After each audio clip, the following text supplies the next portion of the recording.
pessoal, boa tarde, bom dia, boa noite. No vídeo de hoje eu vou explicar um pouquinho sobre quem sou eu, como eu cheguei até aqui, como foi minha trajetória espiritual, porque eu sei que muitos de vocês podem se identificar e até para vocês conhecerem um pouquinho sobre o meu trabalho. Eu vou tentar resumir, porque a trajetória é longa, cada um tem suas experiências, as suas provas, a sua caminhada, então eu vou tentar resumir ao máximo. E vou tentar usar uma linguagem bem simples para facilitar esse processo. Minha mãe é de uma formação católica, né? Meu avô, ele sempre participou muito das questões religiosas do catolicismo. Minha mãe já adolescente já relata muitas experiências que ela teve, fez comunhão, tudo bonitinho, como a tradição da igreja católica. Meu pai teve uma base católica bem ali na infância, mas minha avó já seguia algo dentro da religião umbandista. E ele acompanhou ela nessa trajetória na religião umbandista com as histórias dele. E a um certo momento eles se conheceram e meu pai apresentou o centro de umbanda onde ele frequentava para minha mãe resolveu ir e frequentar. E nisso ela começou a ter as experiências dentro da umbanda. E com algumas explicações que o catolicismo não tinha, mas a Umbanda trouxe, ela me relata que se encontrou nesse momento e teve muitas explicações para muitas dúvidas que ela tinha na época. Então, desta união, quando eu nasci, eu já nasci dentro de uma religião umbandista. Esse centro de Umbanda era dirigido por um pai de santo, que a gente chama de diretor espiritual, mas na época era falado pai de santo, que tinha uma mediunidade inconsciente. Para quem não sabe o que é mediunidade inconsciente, de uma forma bem simples, bem simplória, é quando há um complemento de uma entidade, um mentor, num ser encarnado, num médium, e ele meio que perde as faculdades do que ele faz, e aquele espírito se sobrepõe. E ele que consegue gerenciar a fala, o corpo, os gestos. Hoje em dia não tem mais tanto essa mediunidade inconsciente, por uma questão mesmo planetária, uma questão de desenvolvimento do médio. Hoje, o desenvolvimento mediúnico, do conhecer, do estudar, possibilita que o médium não precise tanto da dependência dessas incorporações inconscientes para fazer um trabalho bem feito. Você tendo conhecimento, algumas coisas, você mesmo consegue fazer isso, não existe tanto a dependência desses seres, desses espíritos. Então hoje também por uma questão para não ter tanto uma manipulação, uma distorção, não há mais a necessidade. Então pouquíssimos médios ainda têm a incorporação inconsciente, a maioria é semiconsciente ou consciente. Todos esses médios que frequentavam essa casa, sob a direção do diretor espiritual do Pai de Santo, inclusive meu pai e minha mãe, são médios de incorporação, mas como eu disse, consciente ou semiconsciente. Então eles sabem o que estão dizendo, eles têm uma influência de energia, uma intuição, e a partir dessa intuição, dessa influência de energia, eles conseguem passar o que aqueles mentores, aquelas entidades estão intuindo. Voltando para a questão, só para dar uma breve explicação para vocês não ficarem muito perdidos nessa questão. Eu era criança, eu me lembro de eu frequentando as palestras, as reuniões desse centro de Umbanda, só que como crianças nós não participávamos diretamente de dentro do trabalho. Existia uma casinha, uma sala à parte neste lugar que funcionava como uma sala de aula. Algumas dessas pessoas, desses membros com certo conhecimento, dava aula para as crianças, brincava e de uma forma recreativa e ensinando parte da doutrina, do conhecimento, o porquê acende tal vela, o porquê usa tal guia, o porquê que funciona desse jeito, desse assado, porque tem os cânticos. Então as crianças desde muito pequenas já entendiam o porquê de cada coisa dentro daquele ritual. Então, diferente de muitos centros, muitos lugares que a coisa vai acontecendo, lá não. A gente tinha uma preparação para entender o porquê de cada cântico, de cada palavra, de cada ponto riscado. Porque algumas entidades, em algumas gírias, fazem uso do cigarro e da bebida dentro da gira. Todas essas explicações eram dadas para a gente ter um conhecimento e não só passar desapercebido. Então, eu sempre frequentei esse colégio que ficava enquanto eles estavam tendo trabalhos, palestras e tendo as incorporações, as crianças ficavam nesse lugar que era logo ao lado, com alguém cuidando, um responsável, passando todos esses ensinamentos. Então a gente fazia desenhos, a gente conversava, fazia roda, era ensinado. E eu lembro até hoje, uma das primeiras aulas que eu tive foi: nós somos seres sociais, nascemos para viver juntos e aprender uns com os outros, que era a base de toda a doutrina desse lugar. Conforme a gente foi crescendo, a gente foi sendo introduzido para essas palestras, para esses rituais, e aí eu consegui entender toda aquela teoria, como que funcionava na prática. Tive a oportunidade de interagir com todo aquele meio. Então a Umbanda me acolheu e sempre tive uma afinidade muito grande. E não era só uma questão de afinidade, foi a minha base. O porquê das coisas, como as coisas funcionavam, e tinha muitas palestras. Então existia uma palestra onde o mentor incorporava no Pai de Santo, onde é diretor espiritual, e como adolescente eu comecei a vivenciar todas as experiências, então tinha muitos, além dos trabalhos, os passes, as orientações, então tinha a palestra, que girava durante 1 hora, 2 horas, sobre um tema específico, e antes dessas palestras eram feitos cursos para os médios entenderem sobre os chakras, entenderem sobre o campo espiritual, como funcionam as energias, como funcionam as incorporações, como as energias influenciam no nosso meio. E depois das palestras tinham os passos e as orientações pelos médios incorporados. Então você ia até o médium e você podia falar como se fosse uma terapêutica, mas mais espiritual. Junto com isso, os cânticos, as rezas e todos os rituais da época. Só que como adolescente, como criança, naquela época você não falava que você era umbandista, até porque as pessoas não compreendiam, associavam com coisas de magia negra, macumba, não tinham um conhecimento de como funcionavam essas coisas. E como adolescente, você estava construindo a sua imagem, então era muito difícil você se assumir dentro disso. Não mais hoje, depois que você tem uma certeza, uma convicção daquilo que você acredita, de quem você é, isso é muito natural. E até porque hoje as pessoas têm mais acesso, por causa da internet, a entender como essas coisas funcionam, se elas quiserem ir atrás, óbvio. Então essa foi a minha formação. Além disso, outros dias da semana fora daqueles rituais, você tinha cursos de imersão, você tinha bate-papo com os espíritos. Quando a entidade descia, você tinha o curso, elas tinham vários temas diferentes, tanto técnicas para você entender e conseguir colocar na sua vida, como parte de comportamento, funcionamento cerebral, mundo dos espíritos. E você podia levantar, você podia fazer perguntas, você podia questionar as entidades, e tudo era explicado com muito amor, com muito carinho, com muita compreensão.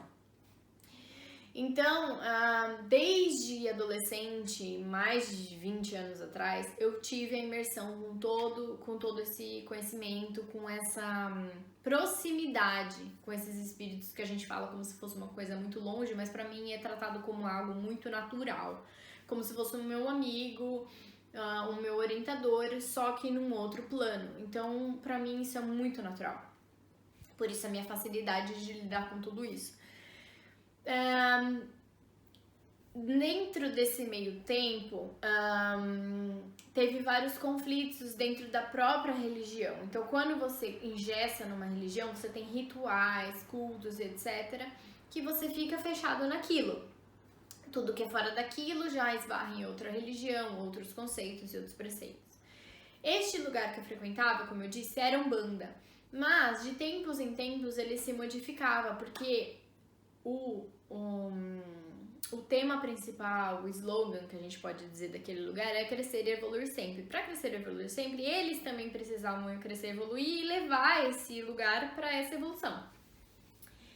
Então, de tempos em tempos, eram-se desvencilhado de dogmas e doutrinas, então já não se usava mais imagens. Em algumas horas não se usava mais cores para giras. Já se tinha mais palestras do que orientações, do que alguns tipos de rituais. Tentava ensinar para pessoas como elas fazerem por si mesmas algumas coisas e parar de se tornar pedintes da espiritualidade. de depender das entidades para orientação em tudo. Então foi se modificando. Foi tirando a nomenclatura da Umbanda, passando para um espiritismo com uma base sempre espírita, kardecista, para levar esse conhecimento, mas trazia muita coisa da psicologia, dos elementos, muito estudo.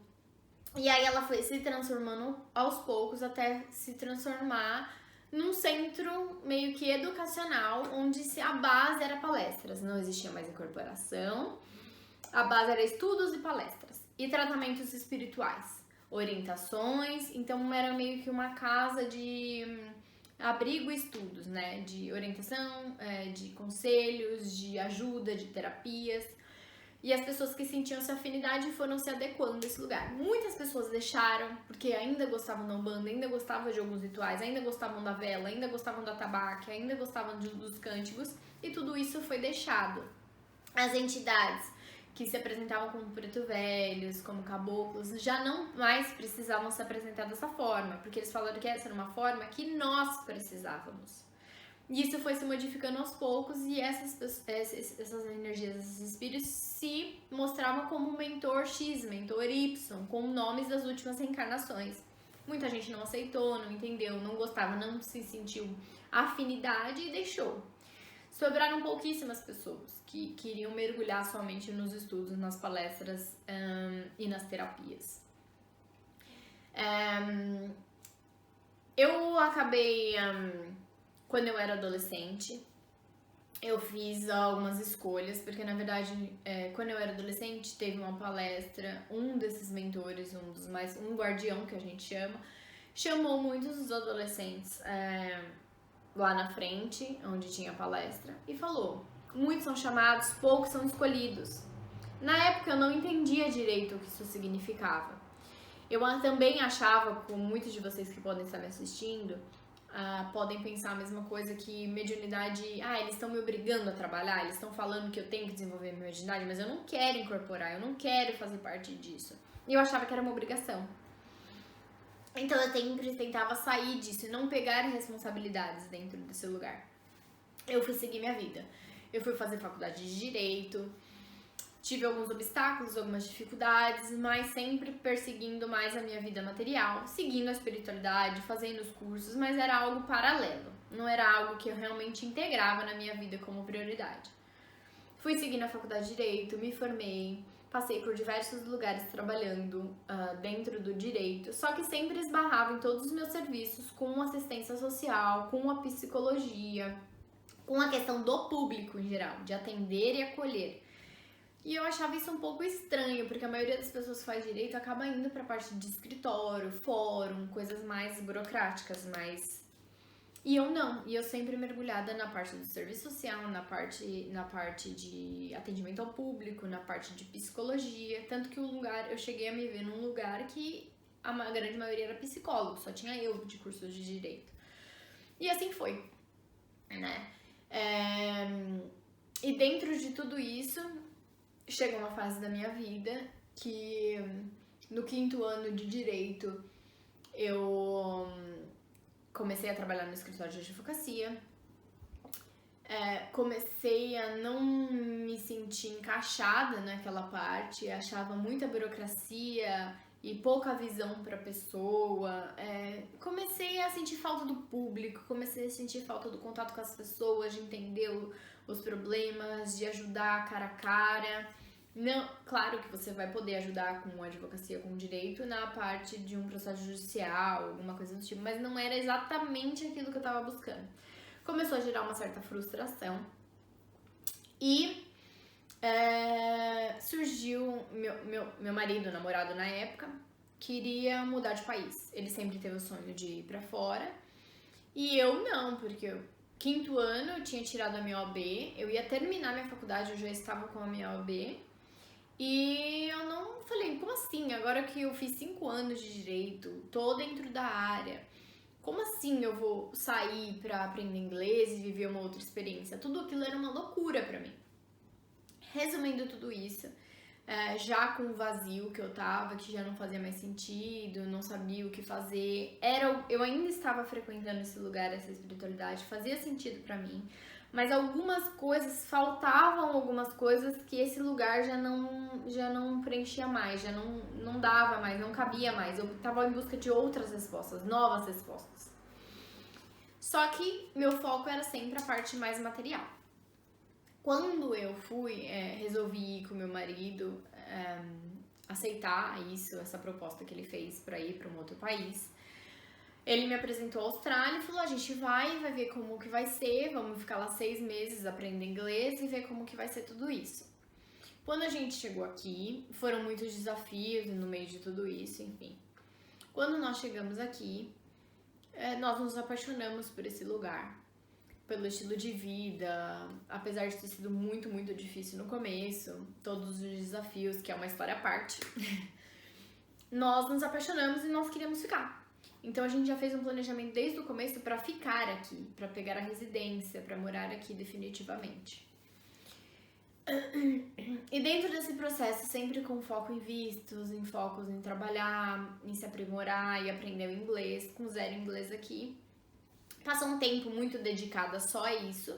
Chegou uma fase da minha vida que eu já tinha feito muita coisa, eu já tinha aprendido muito, minha visão de mundo já tinha mudado bastante, mas sempre com a espiritualidade como base, que foi o que me ajudou a passar por todos os desafios. Chegou um momento da minha vida que eu senti a necessidade de voltar para a espiritualidade. Entender esse buraco que eu deixei aberto, que eu já via como segunda, terceira ou até quarta importância. E eu fui atrás de novo de terapias espirituais, de entendimento. Só que esse lugar que eu deixei, que eu me despedi e tudo mais, já não existe mais. Porque o diretor espiritual faleceu e ninguém conseguiu dar continuidade ao trabalho da mesma forma. Existiu vários braços foram criados de pessoas que frequentaram esse lugar, criaram outros espaços, mas aquele espaço do jeito que funcionava já não existe mais. E então fui buscando algumas referências que eu tinha de pessoas que eu confio, pessoas que eu sei que poderiam me ajudar nesse reencontro, nessa nova percepção da espiritualidade. E foi quando eu me deparei com uma das terapias que hoje eu faço, onde me abriu um caminho de possibilidades e um recado da espiritualidade que eu precisava voltar. Que eu não estava aqui na Austrália, hoje eu ainda estou na Austrália, né? Fazem quase 6 anos. Eu não estava aqui por acaso. E que as portas seriam abertas para mim se eu aceitasse a minha missão espiritual, o que eu vim para fazer e que eu já fazia naturalmente, só que eu precisava transformar isso mais grandioso, eu precisava espalhar isso, eu precisava falar isso para mais pessoas e passar todo esse conhecimento que eu tive durante todos esses anos, que as pessoas estavam precisando desse conhecimento, estavam precisando dessas explicações e desse conforto, né, para a vida delas. Do mesmo jeito que eu tive, foi a base que me sustentou até hoje. E que se eu assumisse tudo isso, as portas da Austrália se abririam para mim e eu poderia ficar, senão não teria propósito de eu ficar aqui. Isso é no meu caso, né? Eu entendi o recado da forma que foi passado, eu compreendi isso, e aí eu entendi, voltei naquela frase, muitos são chamados, poucos são escolhidos, e eu entendi o peso que aquilo significava, ninguém estava me obrigando a nada.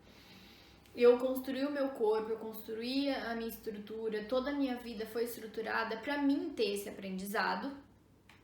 Com esse aprendizado, experiências em cima dele que me dessem as bases, os enfrentamentos, o conforto que eu ia precisar para enfrentar tudo que eu passei.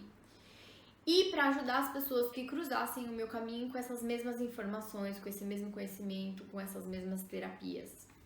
E eu não tava querendo assumir isso porque é um peso muito grande você sair de algo profissional, mais material, pra você ir para o espiritual e fazer alguém entender algo tão abstrato, que pra mim já é concreto, mas pra você chegar até essa estrutura é muito abstrato, você esbarra em muitos dogmas, em muitos conceitos, em muitos preconceitos, você toma muita pedrada, você é muito criticado. Então essa era a dificuldade que eu não queria passar. Mas eu resolvi assumir tudo isso e realmente foi me dado um prazo de 1 mês para essas portas se abrirem, que eu estava esperando o visto de residência sair. E dentro de mais ou menos 2 semanas eu recebi a resposta do governo australiano que eu poderia ficar na Austrália, que eu era considerada residente australiana. E aí então eu entendi que nesse meio tempo eu estava buscando, eu voltei para a espiritualidade, eu comecei a estudar de novo, eu comecei a preencher esse buraco que eu deixei aberto e aí a resposta veio e eu tive essa confirmação. Então eu tive várias confirmações ao longo da minha vida para cada fase e aí são outras histórias, mas foi esse o meu caminho.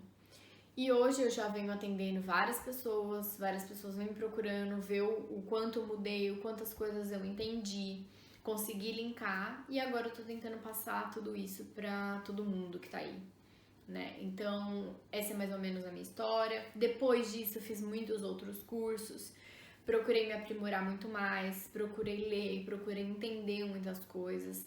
Comecei a aplicar na minha vida para ver se realmente eu sentia um efeito, um resultado, se aquilo eu acreditava, se fazia parte de mim, das minhas crenças, das minhas concepções, dos meus valores, para depois conseguir passar isso e abrir isso para o público de uma maneira geral. Então eu já venho trabalhando com isso há muito tempo, com a espiritualidade há muito tempo, mas nunca abertamente igual eu estou fazendo agora, fazendo vídeos, fazendo redes sociais, porque é uma coisa que eu nunca tive, ou quando tinha não colocava nada lá, não mexia com isso. E agora eu estou abrindo para quem quiser, quem sentir sintonia com isso, buscar essa espiritualidade novamente, para entender o porquê que tá vivendo o que tá vivendo, o que tá passando o que tá passando e como pode se tornar isso uma coisa mais leve. Então, esse é mais ou menos de um jeito bem simplório, bem curto, como eu cheguei até aqui hoje. E eu espero que vocês tenham gostado. Se vocês tiverem alguma dúvida, alguma questão, pode me perguntar, pode me mandar um inbox, pode entrar em contato no Instagram, no Facebook, no YouTube. Deixam suas dúvidas, sugestões sobre os próximos vídeos que vocês gostariam de entender.